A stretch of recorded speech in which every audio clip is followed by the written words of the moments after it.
And welcome into Morning Brew with Jaffe and Razor, a special brew coming to you minutes after Don Sweeney finished his press conference on Friday, March 7th, post the NHL trade deadline, a day that will go down in the history of the Boston Bruins as one of the most interesting, one of the most potentially earth-shattering days for this franchise. What other adjectives, Razor, would you use for this one? Surprising, Okay. I think, to have all three of those guys go. Not surprising that there wasn't deals, but when the Coyle one came down, it was okay. That's it. That makes sense. And but then bingo, bango. Seismic shift type of day. We're going to get into all of it, but nothing bigger than the captain, Brad Marchand, being traded late in the day to the Florida Panthers. Before we get to that, we are going to recognize all of our sponsors that help make Morning Brew with Jaffe and Razor possible. We're going to do them all at the top here as we're going to get into everything that happened, not just today, but in the days leading up to it as well. A lot to cover. As always, Morning Brew with Jaffe and Razor, proudly presented in pod by Fazenda Coffee. Yes, even Razor's yawning already. I did. Given how long we were just on TV for, folks. If you just saw it on our YouTube, you saw it. Visit fazendacoffee.com/morningbrew. Check out all of the products that Fazenda Coffee has, from the dark roast to the light roast, whole bean to ground. They'll do it all for you. No better coffee roaster in Boston. fazendacoffee.com. Thank you for being our lead in pod sponsor. Also, Sunset Lake CBD. SunsetLakeCBD.com is the place you want to go if you want to mellow out or you got some aches and pains. Or I'm going to be rubbing that all over my head and my back. My back is so bad right now, folks. The CBD is going to get smoked into my back big time. Sunset Lake CBD, they grow, harvest, and ship all of its craft CBD products directly from its farm in northern Vermont straight to your door. Don't get in line. Skip the line and find your relief and relaxation at Sunset Lake CBD. Boy, I wish I had some right here, right now. I will be using some later. So they've got everything you could want. Products after a tough day at work, if you want to just relax, all that stuff. SunsetLakeCBD.com, the place to go. Folks, I know people have been ordering already from there. We love it. Keep using the code BRU, Brew20, for 20% off your entire order. SunsetLakeCBD.com. Don't forget, your order's over $75. Sunset Lake CBD can ship it to you for free. But make sure to check out all of their products. Relaxation, sleep, sore muscles, stuff like that. You can use it, and you will love it. Thank you to Sunset Lake CBD. Thank you as well, Graciano Construction. Check out GracianoConstruction.com. Doug Graciano and his crew, they make doing home projects less stressful and almost enjoyable. GracianoConstruction.com, the place to go. Or call 508-330-7589. And RTN Realty, the place. If you're looking to buy, sell, or lease your place in Mass, Rhode Island, or New Hampshire, check out RTNRealty.com for all your real estate needs.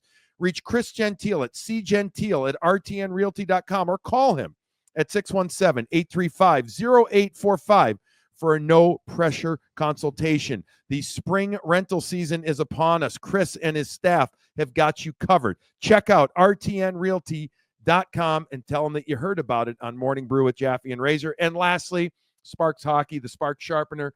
Check out SparksHockey.com. Use the code BREW50 to check out all of the different things that Sparks Hockey has. Thank you to Sparks Hockey as well. All right. Thanks to all of our sponsors. We appreciate them. Want to get it done, get them in. Now, All right, here we go. Holy smokes. Yep. What happened today for the Boston Bruins, Razor? Well, what happened was they got rid of three leaders, three guys that were synonymous with this team, with three guys who led them to almost the Stanley Cup in 2019, who have been a huge part of seasons like that, record-breaking seasons just a couple of years ago, and just core pieces of this group that you thought were going to be Bruins for a little bit longer. And of course, the big one's Brad, but Brando and also Charlie. I mean, to have all three of those guys leave your organization in one day is is a huge change. You used the word seismic. It really is seismic, and it will lead to a lot of questions going forward. And I'm shocked. Everyone who listens to us, I didn't think Brad was going anywhere. I thought that he was here for life. I thought that would be the plan on both sides, and of course, with Brando and Charlie, I could have seen one of them going. Like, again, when Charlie got dealt first, I was like, oh, okay, that's their deal. They kind of got pushed into this situation because of how bad they've played the last 9 days. They really had to do something today, the last 9 games. But to go this way is shocking. We heard the names of Carlo out there. You heard the name of Charlie Coyle out there. We knew the players with term could get traded. We were okay with it. I didn't think that both would get traded today. I thought one of the two would. Yeah. Okay. And then, they would do some other stuff. No question about it. Those are huge deals, those big deals. But the biggest of the big is Brad Marchand. He goes to the Florida Panthers, and it's a conditional 2027 second round pick in return. Let me read what they have on the TSN trade tracker. It becomes a 2018 first round pick if Florida wins 2 rounds in the Stanley Cup playoffs this year, and Marchand plays 50% of the team's playoff games. Boston is also retaining 50% of Marchand's salary. That doesn't seem like as much as we thought he would get back. He being the Bruins, Don Sweeney and their management, given how much the prices were elevated for other players. So I will make a statement and ask you that. How much did the injury play into it? The uncertainty if he could play, he being Marchand, in the playoffs, and maybe how this seemed to happen. Emphasis on seemed here, folks. We're assuming it happened very late in the day. So they had to figure something out here, because when it became clear that they weren't going to re-sign him, there was a gap in the term per Don Sweeney after the presser. So how much did all that play into this? Because I think everybody else, self-included, thought the return would be bigger. I thought it, and not only would it be bigger, but the Bruins wouldn't do it unless they got a huge haul. Right. And that was a big reason why I didn't think he was going to get dealt, because again, it was going to be kind of a twofold thing where it would be hard to do it, to find a team where Brad wanted to go. I never thought they would ever trade him to the Florida Panthers, and also get the return that they wanted back. And in both of these cases, again, it's Florida, and it's kind of not for a lot. He talked about, and Don in the press conference, where, again, we've been doing this all day, so you're trying to get words and you're trying to hear Don. He talked about the injury, making things a little bit more difficult. So when he says that, I think, okay, maybe the injury and the way it's actually structured, if it is conditional on the fact that they win 2 rounds and he plays playoff games, maybe the injury is worse than we think. Maybe he is unsure of if he's going to be back and ready in 5 weeks. Are you pissed? Are you ticked off that he got traded to Florida? Are you surprised? Are you shocked? Are you upset? Are you what adjective are you? Because I am thoroughly surprised. But I say that, and then I will say maybe the day of the whole rivalry thing is kind of dead, where you don't really care just as long as you get something back. And my other thought to that too is, and Don kind of mentioned it, was this might be where Brad wanted to go. This might be one of the only places Brad wanted to go. He did not. It seems like he didn't want to go west. Didn't want to be away from everybody. Of course, he wants to go somewhere where he's going to win. So maybe on top of all of that, the Bruins did him a solid by taking a little less and not going out and get the biggest haul. He did have a no movement clause that like 8 teams, right? That was 8 teams. So again, that does restrict a lot you can do if a couple of the teams that were willing to give a lot are on that list. If at the end of the day they did Brad a solid more than thinking about giving the Florida Panthers a solid. It's crazy. I'm still forming thoughts too, right? Like, we're still trying to, because it is so wild. There's no part of me that was prepared for that. I didn't think the Bruins would make a deal with Toronto for Brad Marchand. I said it on Toronto radio. I thought no freaking way they ever would. The next team I thought would have been the Florida Panthers. Agreed. Okay. But I'm with you that because the injury might be more significant than we all, well, not that we know, that we think that anyone was willing to gamble on. Yes, right. That teams maybe just were all saying, we can't take a chance giving you a guaranteed first-round pick because if he can't play, doesn't help us. For Florida, they're in a win-now mode. And to them, they've got so many players locked up. They're like, we'll give you a 27 or 28 draft pick. It doesn't matter to us. Just like Dallas is doing with their players. It's to them, it's like, we get it, but this is the most we can offer for guarantee, and then this would be the conditional term. And the other thing too, right, is the Bruins are also thinking that they don't need that. They're going to be able to flip that pick in a couple of years because they're going to have, now they have their own. They're going to be really good at that time. We're going to reap. That's what Don's thinking forward, is that we want to be able to use this pick for leverage later down the line. Now, that I'm not saying that's going to happen. I'm just saying that's probably part of the thinking. Do you understand, if you look at social media, if that is our bellwether, which it is nowadays, right? Yep. That there's a lot of people that are unhappy. Yeah. Do you get it? Yeah, absolutely. It hurts. Your captain's gone. I mean, now he was short-term captain, but a long-term Bruin that elevated his game from fourth liner with a potential asterisk next to him to probably a third liner we thought is upside, to all of a sudden a top-tier player and a Hall of Famer when it's all said and done. We've seen other guys go. The one that comes up regularly is Ray Bourque. This is so different than the Ray Bourque situation. And this is so different. And we said this during our trade deadline show on Nesson for Joe Thornton when you were around. You said this falls in the middle. You're right. It's just different than those. I think that's why you were happy for Ray for the most part. I mean, you're sad to see him go, but you knew the process. You understand the opportunity for him. This seemed like, oh no. But now, I also saw, by the way, there were some people that said, on social media, like, listen, once they decided this is not a retool anymore. I don't see this as a retool. I mean, if they retool for next year, we're seeing a bunch more moves, Razor, a bunch more moves. So I think they figured if they were going to do this, take this path, which was not, at least in my eyes, one of the two that Cam Neely talked about a month ago. I think that, some people say, hey, listen, you made all these other moves. You have to get something back for Brad if you couldn't re-sign him. Yeah, but I think that narrative was a lot more than a second round pick that would become a first. I'm with 28. You. Yeah. Again, that's the beauty of these trade deadlines is market dictates, and what you think that guys are worth, it's always different. It's just always different.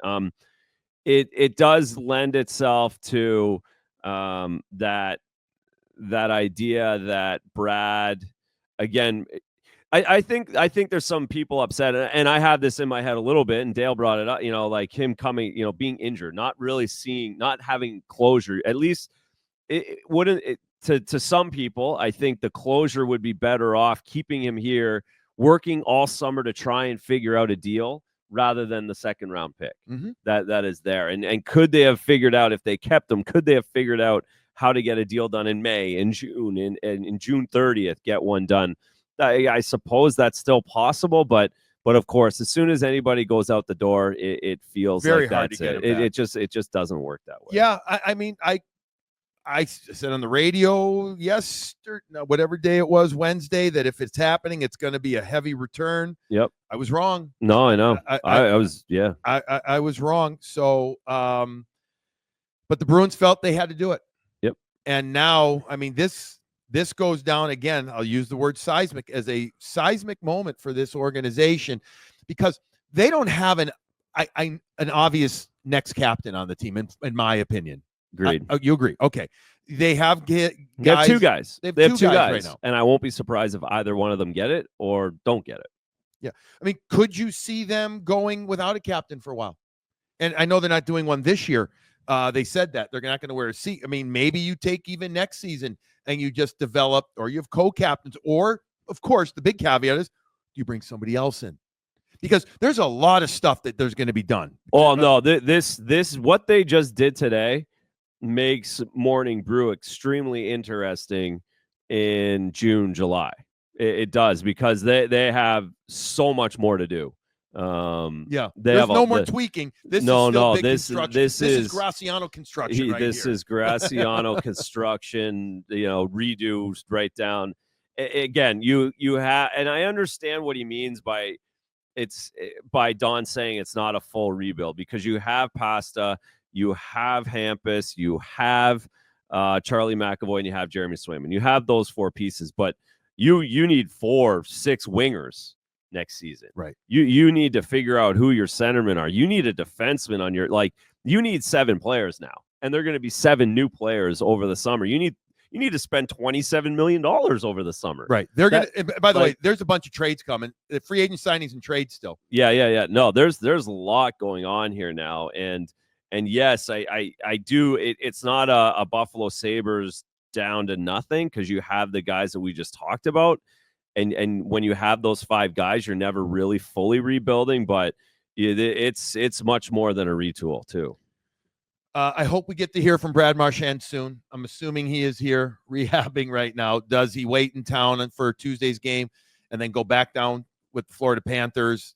Does he stay here? I'm assuming he goes to Florida and he starts rehabbing there. I'm assuming. I don't know if he has to. We don't know where he's at in his recovery right now. So that's kind of when I say a moot point, we don't need to get into that. But I hope we get to hear from him soon. Yeah, exactly. And I'm sure everybody involved, the league, the teams, everybody knows that's necessary for the league. Now, the Florida Panthers are his right holders now. They're the ones in charge of that. They want to control that. So it's not like Brad's going to have an impromptu press conference out on his front porch over in Newton. Like, he's got to do whatever Florida wants him to do wherever it is, and that's another big part of this story. I mean, there's so much unknown right now, and the fact that it came down this way, right? Like, does it make you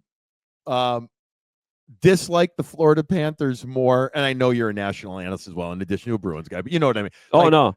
As a fan, does it make you dislike them that much more, or do you actually do people now end up having small soft spots for them because like them now. 63s there? Yeah, you kind of more you rooting interest, more of a rooting interest now. Yeah, if it's the Panthers versus Toronto, well, you're screwed.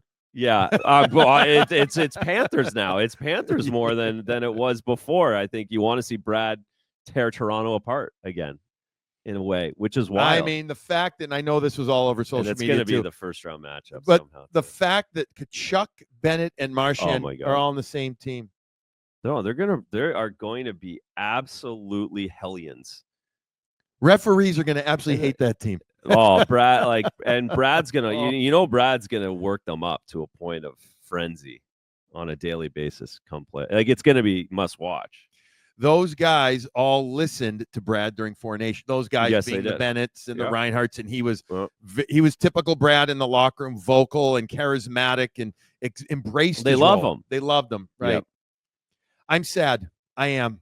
No, I have never hid my. Ever since he really changed his ways, my affinity towards him and how he is as a person. Folks, if you get the chance to talk to him away from the camera, the mic, etc., he's magnificent. He recognized he did some things over the years that weren't so magnificent, but he's changed. And as we said during our trade deadline show, it's since that time where he is reformed, I guess would be the word, right? Yep. He's not perfect, and you don't want him to be perfect. But no, that's what makes him great. He became a Hall of Famer. Yeah, because of that. Yeah. Okay. First trade of the day, though, the one that got everybody going was Charlie Coyle. Charlie Coyle, center with a year left at over $5 million, and a 5th-round pick goes to the Colorado Avalanche for Casey Mittelstadt, Will Zellers, and a 2025 second-round pick. Didn't surprise us as much because we had heard names like Coyle and Carlo that could go. You get more back. Yes. What do you think of the return of Casey Mittelstadt, Will Zellers, and a second-round pick? Knowledge, understandably, I mean, we don't have limited knowledge on Will Zellers, and the 2025 pick is just a second-round pick, but the Bruins have more draft assets than they've had in a long time. Well, and it checks the roster player, prospect, draft pick. That they check the boxes, and exactly what you would expect for a guy like Charlie Coyle for a team like Colorado, who can put him in the lineup tomorrow. He's the third line center. He's responsible. He's exactly what they're going to need to get through the Western Conference in the first round, which probably is the Dallas Stars. I mean, that's just a joke that it's going to be Dallas. It is. Get ridiculous. to the 1 through 8. It is. Please Uncle 1 through 8. And then, so no, I love that pull. Again, if you're going this route, Charlie Coyle was going to get you more than everybody else. He did get you more than everybody else. Well, Carlo's close. We'll Carlo's close. Carlo's close. 100%. But the wild card in this is Casey Middlestat, and can he become the player that Don Sweeney talked about in his press conference today? Can he be that? And what does he look like in a Bruins jersey? That has some asterisks on it. So let's see what it becomes. They envision him, they hope, as a second center. Yes. Okay. For now. That's always been his upside as a player. That's what Colorado wanted him to be. Right. And that's what the Bruins wanted him to be. And Buffalo thought that he'd be there too. Now, the last 2 years, not this year, including previous 2 years, over 55 points in each of those 2 years. Yep. Last year was a combined year between Buffalo and as he got traded from Buffalo to Colorado for Bowen Byram. So he's had that. This year, more of a down year. What, 30, forgive me, 4 points, I think, so far? 34 sounds okay. right. Yeah. 11, 23. 11 goals, 23 assists. Okay. Had a great start to the year. Yep. Really impressed everybody in Colorado. They thought that they had found their guy behind McKinnon, and then it has been a drop-off the second half. Maybe doesn't fit well into that style. Colorado's different, so now the Bruins get an opportunity. I couldn't agree with you more about Coyle going in there as the 3 slot because Brock Nelson's going to go in as the 2 slot. What centers they have in Colorado right now, at least on paper, man. They're freaking unbelievable. Coyle can play his game, his style, not have to worry about keeping up pace with the other top 5 guys or so there. And in many ways, this reminds me almost carbon copy of Coyle coming to Boston in 2019, anchoring the third line. That's exactly what it is for me. Exactly what it is. And that for Colorado is a great deal. And again, it'll be with Middlestat, the difference from what happened to him going to Colorado and him coming here. And this is a huge opportunity for him, and one he has to capitalize to make this deal work, is power play 1.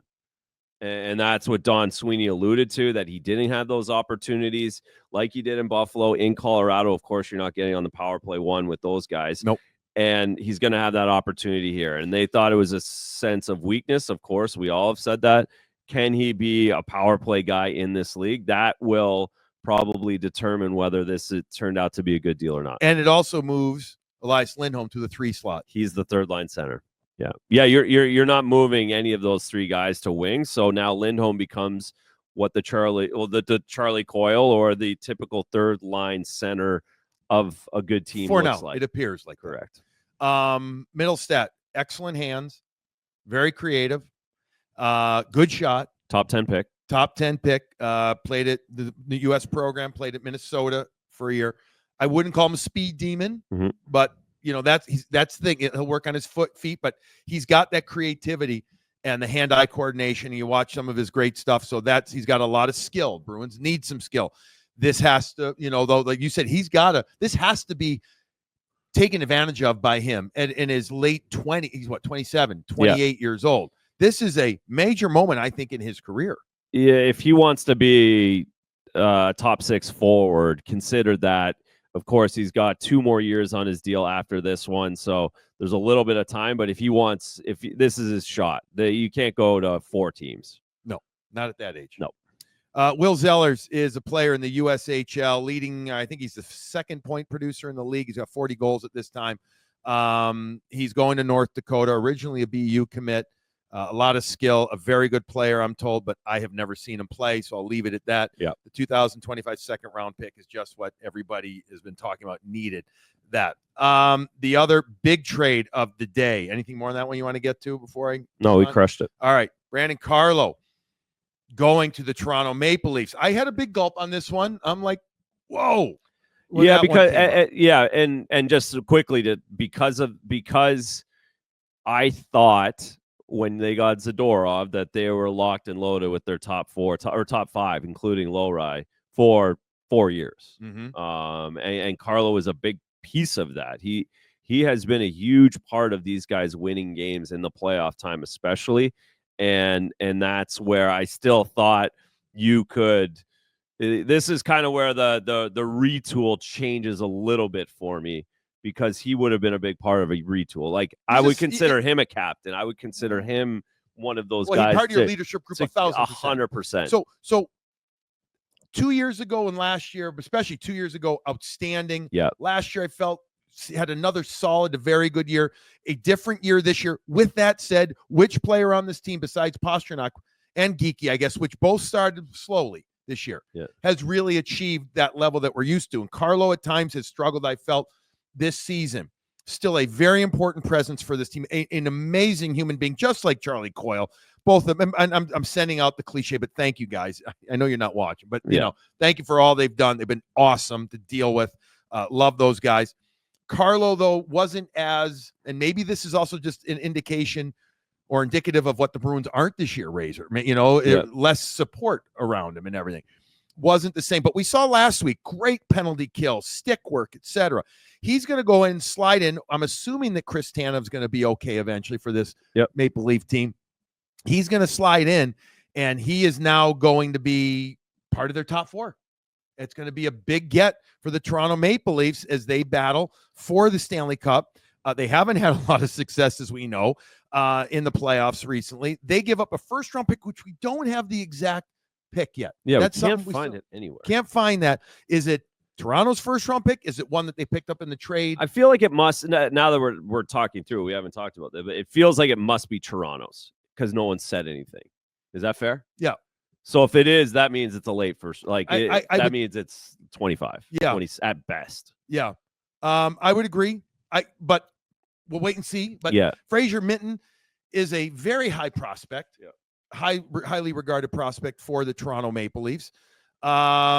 Played this year in the American League. Played 15 games in the NHL. Had a handful of points. I mean, people are very high on him that I connected with, texted with during our show. I'm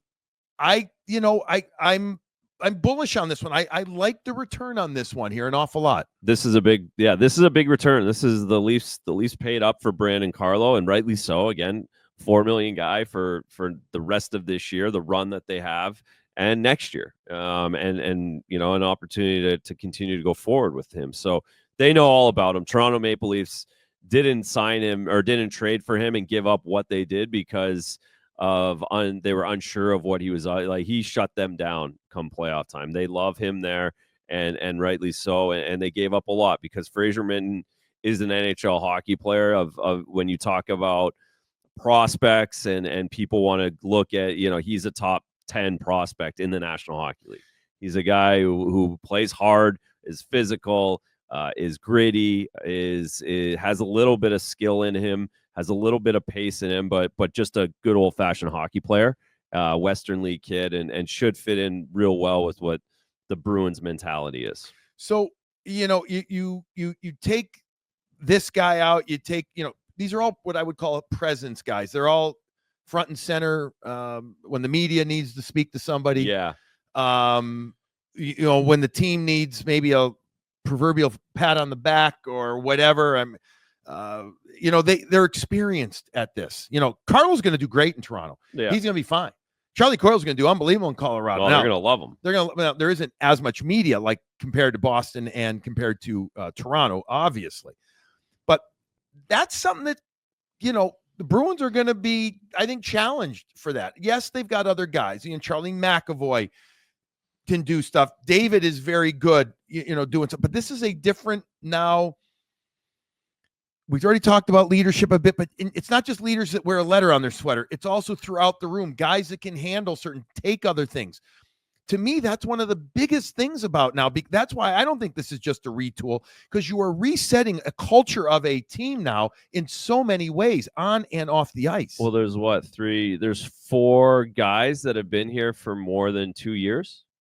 Is that where we're at now? Well, you have Lindholm, Lindholm, McAvoy, 2 and a bit, right? You've got McAvoy, you've got Pastrnak, Swayman. Yeah. Everybody else is under 2 years. Zach is 2 years. No, is he Or 3? is he more? Is Yeah, he 3? I think he's 3. Okay, But so everybody 5 under. guys. So 3 and under. 3, Yeah. There's not a lot of guys. Is the There's point? no connection now. You said There's it no best. connection It's to the end of an era. Yeah. To the Bergeron, Krejci, Zdeno. Rask. I was going to say the biggest of them all, Zdeno, who reset this culture back in 2006. Yep. They're going to need somebody, I think, to help come in and help the McAvoys and the Pasternuks help reset this culture. I think that from a presence perspective, that's where I think a lot of the work. Yes, of course, you need talent, no doubt about it, but it's going to be new. They now these guys were following the lead of Brad Marchand and Brandon Carlo and Charlie Coyle.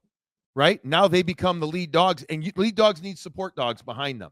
They need a lot of that. They do, and Don talked about how that was always the strength of this team, the culture and the leadership, and now that's going to be a big part of building back up here over the next 5 months. The other trade we're just going to touch on real quick: Justin Brazeau traded to the Minnesota Wild. That happened yesterday, late at night. Right, Marat Hustadinov comes in, a forward, and a 2026 6th-round pick, and Jacob Lauko is part of it. I mean, you weren't going to re-sign Brazeau. I think he fell out of favor of the team the last 6 weeks or so, and was in and out of the lineup. Hustadinov, I hear solid depth player potential, still very young. You know what you're getting back in Lauko. 6th-round pick just adds to the arsenal, just pick management. That's about it. Small, much smaller deal, obviously, but I thought a very hefty return given the scenario. Yeah, exactly. And again, the Bruins were in a situation where they could take on the Lauko and the Hustadinov's contracts. Mm-hmm. So they're in a powerful position there where they could take on 2 contracts, take those guys in, see where they're at with them, try and change that 4th line a little bit on the fly with both of those players. Of course, we know all about Lauko and the energy he brings. There was times lacking energy there on the bottom 6 at certain times. They wanted more of that. And Brazeau was, like you said, falling out of favor. He was never coming back here. And you get a draft pick out of it on top of everything else. So good work there as well. Like you're adding a lot of pieces for one guy going out the door. So you look at that deal, you look at Carlo, you look at Coyle, and everybody was very happy. Yeah. I think very impressed, very, and then the Marchand deal, and that changed some public sentiment. I think, again, you brought up the point about the injury thing there. I think you've just got to see how it plays out. When it's all said and done. I think overall, Don Sweeney, and his staff did a pretty darn good job. I do. Yep. I mean, but they are still. The only thing I disagree with them is that I think that they have a lot of work to do, and maybe he's just trying to say, I don't know, maybe he's just trying to soft sell it. But the amount of additions between free agents and trades come draft. The draft, by the way, folks, is June 27th in LA. I still think a lot's going to be done between now and then. Well, there's yes, like we've talked about how many new players and new faces have been in this lineup, and the fact that there's only 5 players from that record-breaking season a couple of years ago.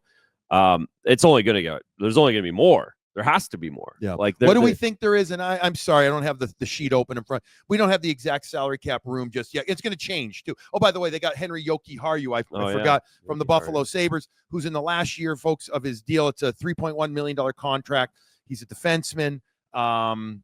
He's a UFA to be though, so his money could come off the books. Maybe it's an elongated tryout, so to speak. He's hoping to make it to the Tampa Bay game tomorrow afternoon. Yeah.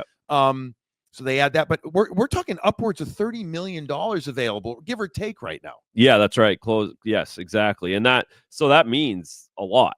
Like that's a lot of work to do. Of course, you have your restricted free agents, but there's geeky and low ride that you're paying out of that. So even if you're going to be looking at on the high end 15 million.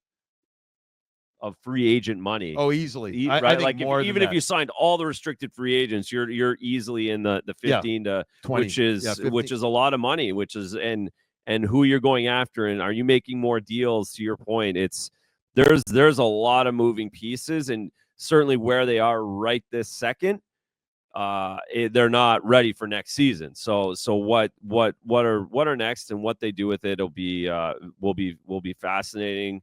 And I couldn't agree more on the breakdown of the deals, because I think when you look what Carlo brought you, what Coyle brought you, and then on top of it, Brazeau and Frederick, they nailed prospects, they nailed draft picks, they nailed young players that they wanted to bring in.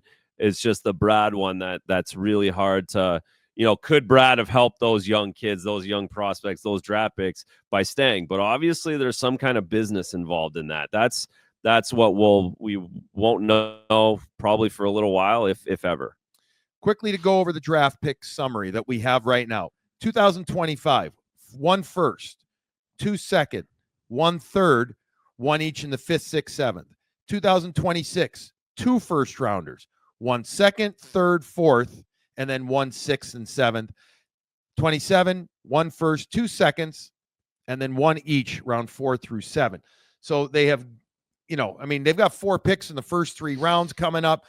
Wouldn't surprise me at all if if there was a player out there they wanted, they took one of the extra picks they have in the first round in 26 and move that for a player, because you can access that and utilize your cap space to bring in players already under contract. There's going to be a team out there, folks, that craps the bed in playoffs and is looking to make moves, or they're up against the cap and they need to move some players, and the Bruins could sweep in and take one of those. So there's a lot of stuff that will happen between now and mid of summer. They've built options for themselves. They're not like we've heard the last couple of years where they just couldn't do anything, whether it was salary cap or draft capital, whatever it was. They weren't able to make deals and do things full bore.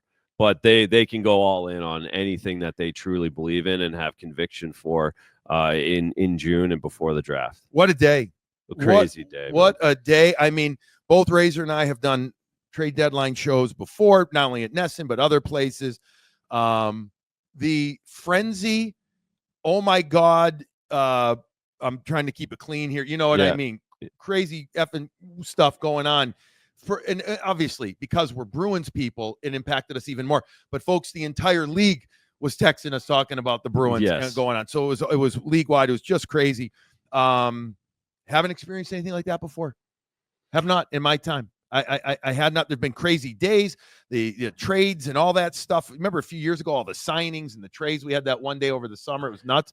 This trade deadline, end of it, what an unbelievable event it became. No, the Bruins never seem to disappoint in the drama or in the craziness of these things. I'm trying to think. I'm just trying to think of a team that was in the middle that sold off this much. Like, there's teams that way down in the bottom that have always given up, but typically they don't have good players to give. Like, they've only got a couple and they hold on to the ones they want. Like, I don't remember a team that was in the middle like this to give up 3 leaders the way that they did. And in a matter of, let's call it 2 hours, maybe even less than that. Yeah, hour and a half. Yep. Near the end of a day. Yeah. After making the Trent Frederick trade, which we knew likely happening, and they did pretty well there. We both thought. We talked about that, right? We knew they'd do a little something. We knew that there'd be a deal or two today.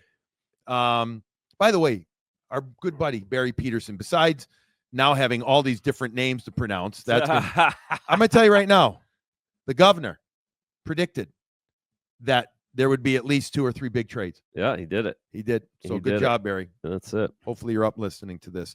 Anything else you want to get to? I know we both want to get home. What a grind. I got to get to the rink. You got to get home. There's home. going to be tons of stuff to touch on here over the next few games that we do, like other ideas, other thoughts. We're going to hear guys talk. I think we'll get a little bit more from that. We'll get an idea of how the team feels after we watch them play, especially against the Tampa Bay team. Like, there's going to be tough. There's going to be a whole lot more to digest, which is hard to imagine at this point.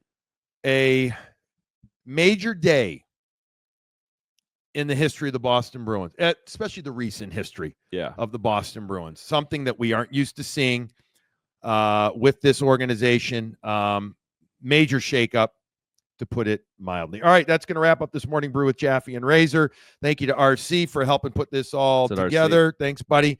And Razor, you and I will be back in, I think we're going to, listen, who knows, maybe even back before Tuesday, for sure after Tuesday's game. If something happens between now and then that we want to address quickly, we can do a quick brew and get it out there. But the Boston Bruins, with major transactional impact on this trade deadline day, March 7th, 2025. Mark it down, folks. A big day. And if you're Bruins fans, let's hope that this is a catalyst for good things to come in the future. This is why they made these moves. Let's hope now that they all, or at least most of them, help make it better. Everybody, I hope you enjoyed the show, and I hope you're enjoying whatever beverage you are drinking while listening. Have a great day.